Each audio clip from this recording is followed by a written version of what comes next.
MNS Hanamkonda జిల్లా పరకాల నియోజకవర్గానికి చెందిన 5 మండలాల ఎస్ఐఆర్ సమావేశం వరంగల్లోని భారతీయ జనతా పార్టీ కార్యాలయంలో నిర్వహించారు.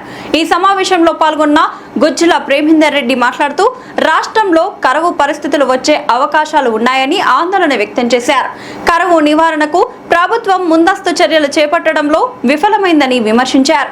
రైతులకు అవసరమైన మద్దతు, సాగునీటి సదుపాయాలు, పంటల సంరక్షణ చర్యలపై ప్రభుత్వం ప్రత్యేక దృష్టి సారించాలని ఆయన కోరారు. భవిష్యత్తులో ఎదురయ్యే కరువు పరిస్థితులను దృష్టిలో ఉంచుకుని నీటి వినియోగంలో ప్రతి ఒక్కరూ జాగ్రత్తలు పాటించాలని సూచించారు. వ్యవసాయ రంగాన్ని కాపాడేందుకు ప్రభుత్వం తక్షణ చర్యలు తీసుకోవాలని ఈ సందర్భంగా ఆయన డిమాండ్ చేశారు. ఈ కార్యక్రమంలో జాతీయ కౌన్సిల్ మెంబర్ గుజ్జుల ప్రేమేందర్ రెడ్డి, రాష్ట్ర కార్యవర్గ సభ్యులు డాక్టర్ కాళీ ప్రసాద్ రావు, కొత్తగూడెం జిల్లా ఇన్ఛార్జ్ విజయ్ చందర్ రెడ్డి, రాష్ట్ర కౌన్సిల్ మెంబర్ గట్టిగొప్పుల రాంబాబు, హన్మకొండ జిల్లా ప్రధాన కార్యదర్శి పిఆర్ జయంతిలాల్, జిల్లా ఉపాధ్యక్షులు రాధారపు శివకుమార్, రాజు, అశ్విని కుమార్, గీసికొండ మండల అధ్యక్షులు, సంఘం మండల అధ్యక్షులు, 15 డివిజన్ అధ్యక్షులు, బీజేపీ నాయకులు తదితరులు పాల్గొన్నారు. ఈరోజు భారతీయ జనతా పార్టీ ఏదైతే మన రాష్ట్ర వ్యాప్తంగా దేశవ్యాప్తంగా జరుగుతున్న స్పెషల్ ఇంటెన్సివ్ రివిజన్ ఎస్ఐఆర్ దానికి సంబంధించి ఒక సమావేశం ఇక్కడ పరకాల నియోజకవర్గ సమావేశం ఉంది. దాంట్లో ఇక్కడ మిత్రులందరినీ కలవడం కోసం నేను వచ్చాను. అయితే ఈ సందర్భంగా ఒక ప్రత్యేకమైన విషయం ఏమిటంటే, రాష్ట్ర ప్రభుత్వం యుద్ధ ప్రాతిపదికన కొన్ని చర్యలు చేపట్టాలి. ఎందుకనంటే రాష్ట్రంలో, దేశంలో ఒక పెద్ద ప్రమాదం రాబోతున్నది. దాదాపు 10-12 సంవత్సరాల తర్వాత మధ్యలో కొద్దిగా అప్పుడప్పుడు కొద్దిగా కరువు వచ్చింది, కానీ ఈసారి ఒక భయంకరమైన యొక్క కరువు రాబోతుంది. దాన్ని మనం సాంకేతిక నామంతో చెప్పాలంటే ఎల్నినో అనే ఒక పేరుతోని సముద్రంలో ఏర్పడే యొక్క మార్పుల కారణంగా ఈసారి వర్షపాతం పెద్ద ఎత్తున లోటు రాబోతుంది. దేశంలో అనేక చోట్ల రాబోతుంది. మన తెలంగాణలో కూడా ప్రత్యేకమైన పరిస్థితులు, వరంగల్లో అనేక చోట్ల రాబోతుంది. అయితే ఇది ఏ విధంగా ఉంటుందని కూడా పూర్తిగా చెప్పేటట్లేదు. అంటే లోటు అంటే ఇప్పుడు ఉదాహరణకు ఎవ్రీ ఇయర్ ఒక 1200 మిల్లీమీటర్స్ పడుతుంది, ఈసారి 200 తక్కువ పడుతుంది అనేది కాదు.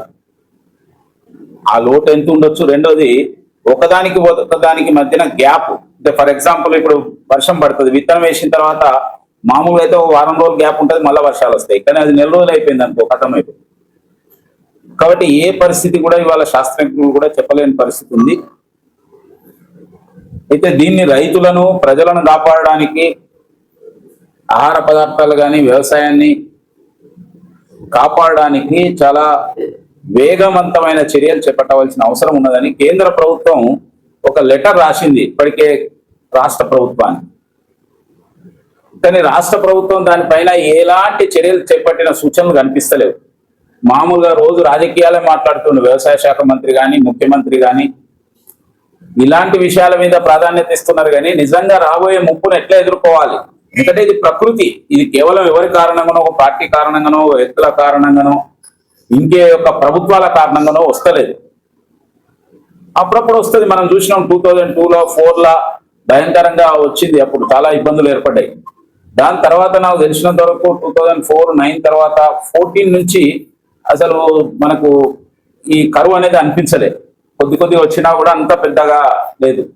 కానీ ఈసారి చాలా పెద్ద ఎత్తున రాబోతుంది అని హెచ్చరిస్తూ కేంద్ర ప్రభుత్వం రాష్ట్రాలను అప్రమత్తం చేయడం కోసం ఇప్పటికే చెప్పడం జరిగింది. నేను ఒక డిమాండ్ చేస్తున్న రాష్ట్ర ప్రభుత్వాన్ని, యుద్ధ ప్రాతిపదికన మీరు ఒక ఆల్ పార్టీ మీటింగ్ పెట్టండి.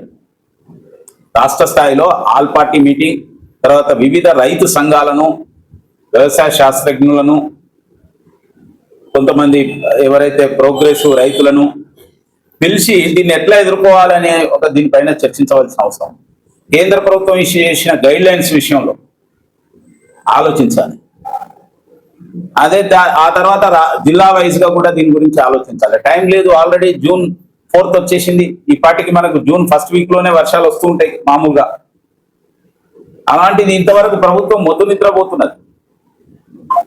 మరొక వైపు ఏంటంటే, అంతర్జాతీయంగా ఏర్పడ్డ పరిస్థితుల కారణంగా, ఇరాన్, ఇజ్రాయెల్, అమెరికా వార్ కారణంగా మనకు అనేక రకాల ఇబ్బందులు ఏర్పడ్డాయి. ఓ దిక్కు ఇంధనం కొరత ఏర్పడుతున్నది, రెండో వైపు ఎరువుల కొరత ఏర్పడే అవకాశాలు కూడా ఉన్నాయి.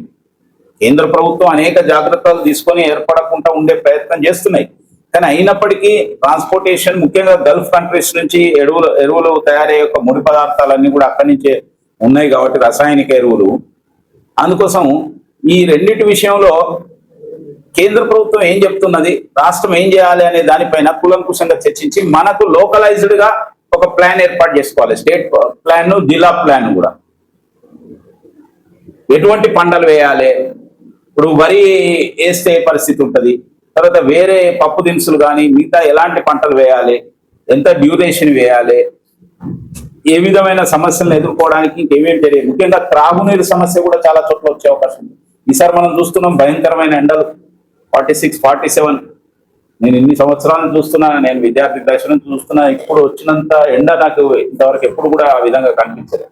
రావచ్చు టెంపరేచర్ 44, 45, కానీ ఈసారి 47 కూడా టచ్ అయిన పరిస్థితి కనిపిస్తున్నది. ఇప్పటికే అనేక చోట్ల భూగర్భ జలాలు అడుగంటుతున్నాయి. మనకు మామూలుగా ఋతుపవనాలు వస్తే ఇదేం కాదు, కానీ ఎప్పుడైతే ఈ ఋతుపవనాలు, వర్షపాతం యొక్క లోటు వస్తుందో అప్పుడు భయంకరమైన ప్రాబ్లమ్స్ ఏర్పడతాయి.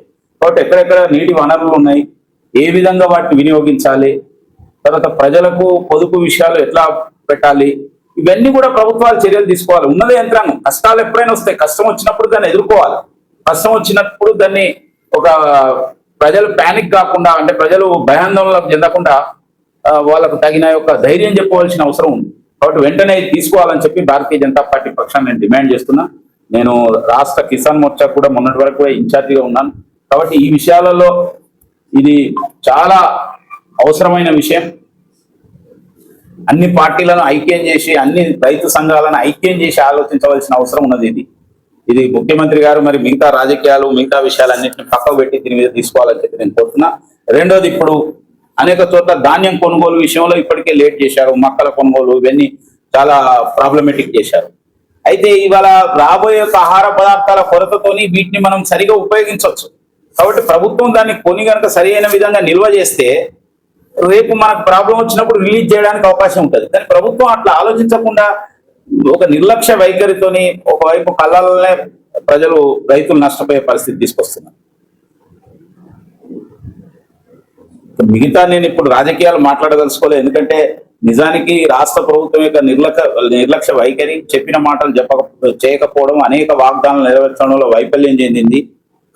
నేను ఇప్పుడు వస్తూ మన వరంగల్ మార్కెట్ ను చూసిన, కూరగాయల market, Warangal bus stand area అసలు ఎంత అపరిశుభ్రంగా ఉంది. స్మార్ట్ సిటీ అంటే ఇట్లే ఉంటుందా? అసలు ఏ కాన్సెప్ట్ తో స్మార్ట్ సిటీస్ నిధులు కేంద్ర ప్రభుత్వం ఇస్తున్నది, రాష్ట్ర ప్రభుత్వం ఏం చేస్తున్నది? వాళ్ళ కొన్ని అసలు తెలంగాణ రాష్ట్రంలో వేల కోట్ల రూపాయల అభివృద్ధి నిధులను కేంద్ర ప్రభుత్వం ఇక్కడ ఇచ్చింది, వరంగల్ ఉమ్మడి జిల్లాలో. కానీ ఇవాళ వినియోగించడంలో ఇంత వైఫల్యం చెందిందంటే అసలు కాంగ్రెస్ అది పరిపాలనే లేదు. ఎక్కడ చూసినా కూడా ఇంత అవినీతిమయమైపోయింది. నేను మరొకసారి దానికి సంబంధించి పూర్తిగా మాట్లాడతాను. కానీ ఇమీడియట్ గా ఫస్ట్ అయితే ఈ రైతులను, ప్రజలను, మొత్తానికి ప్రజలకు సంబంధించి రైతులు, వ్యవసాయము, రైతు కూలీలు, ప్రజలు అందరూ ఆధారపడి ఉన్నారు దీని మీద. కాబట్టి దీన్ని తీసుకోవాలని చెప్పి నేను డిమాండ్ చేస్తాను. అసలు అనేక రౌండ్ టేబుల్స్ మీటింగ్స్, అనేకం దీన్ని కింది తీసుకుపోవడానికి వాళ్ళు చేపడితే మొదలవుతుంది. లేకపోతే రైతులు మామూలు నార్మల్ టైప్ లో వరి వేయడానికి ఆలోచిస్తారు, లాంగ్ రేంజ్ పంటల గురించి ఆలోచిస్తారు. అది వేసినాక వర్షం రాకపోతే అప్పుడు లబో దిబో అంటారు వారి పరిస్థితులు. కాబట్టి అది రాకుండా ముందే చేయాలి. వ్యవసాయ శాఖ, మొత్తం డిపార్ట్మెంట్ కానీ మిగతా కానీ అన్ని డిపార్ట్మెంట్స్ దీని మీద ఆలోచిస్తే సాధ్యమవుతుంది. ఎందుకంటే డ్రింకింగ్ వాటర్ ప్రాబ్లం రాబోతుంది మేజర్ గా. గతంలో నదిలో నీళ్లు ఉంటే కనీసం ఎట్లా ట్యాంకర్లను తెచ్చుకోవచ్చు, అసలు అక్కడ కూడా నీళ్ళు లేకపోతే ఎట్లా? కాబట్టి ఏ విధమైన యొక్క దీనికి ఇది చేయాలి, ఎటువంటి యొక్క చర్యలు తీసుకోవాలి, ఇవన్నీ ఆలోచించాలి. ప్రాబ్లం రాబోతుంది ఆర్థిక పరిస్థితి. అయితే ఏదో అది ప్రభుత్వాల యొక్క తప్పిదాలు కాదు. ఒకవైపు ఇంటర్నేషనల్ దీంట్లో ఏర్పడ్డ యొక్క యుద్ధం కారణంగా ఏర్పడ్డ పరిస్థితి, ఉక్రెయిన్ రష్యా, తర్వాత ఇజ్రాయెల్ పాలస్తీనా, తర్వాత గాజా, ఇప్పుడు ఇజ్రాయెల్ ఇరాన్ అమెరికా, వీటి కారణంగా ప్రపంచంలో అనేక సరఫరా వ్యవస్థ, సప్లై చైన్ దెబ్బతిన్నది. తర్వాత ఇంధనం ప్రాబ్లం ఏర్పడుతుంది, ఫైనాన్షియల్ యొక్క ప్రాబ్లమ్స్ అనేక చోట్ల వచ్చింది. దీనికి తోడు ఎల్నినో రావడం వల్ల ఇండియాలో మనం వాటిని ఫేస్ చేయవలసి వస్తుంది. డాలర్ రేట్ పెరిగిపోతుంది, రూపీ వాల్యూ పడిపోతుంది, ఇన్ఫ్లేషన్ పెరుగుతుంది, పెట్రోల్ డీజిల్ రేట్లు ప్రపంచవ్యాప్తంగా 50-60% పెరిగినాయి. మనం కేవలం 8.5% పెరిగింది ఇండియాలో. పెంచకున్నా ప్రాబ్లమే. పెంచితే ఇంకా ద్రవ్యోల్బణం పెరుగుతా ఉంటది అన్నట్టు. పెంచకపోతే ఆయిల్ కంపెనీస్ మిగతా ప్రమాదంలో ఏర్పడతాయి. కాబట్టి ఇది మొత్తం ప్రకృతి కారణంగా వచ్చిన ప్రపంచంలో వచ్చిన పరిస్థితులు. కాబట్టి దీన్ని ఎదుర్కోవడం, ధైర్యంగా ఎదుర్కోవడం, దీనికోసం మేధావులు అందరి సలహాలు తీసుకొని దీనిపైన ఒక కార్యాచరణ మొదలుపెట్టి ఇటువంటి మనం కరోనా లాంటి ఒక పెద్ద గండాన్ని ఎదుర్కొన్నాం. సక్సెస్ఫుల్ గా ప్రపంచంలో అనేక దేశాలు పడిపోయినా మనం నిలదొక్కున్నాం. అట్లనే ఇండియాలో కూడా మనం ఇప్పుడు చేయొచ్చు. కాబట్టి దీనికి తగిన ఒక ఇది జాగ్రత్త చర్యలు అనేది మొదలు పెట్టాలి. Thank you.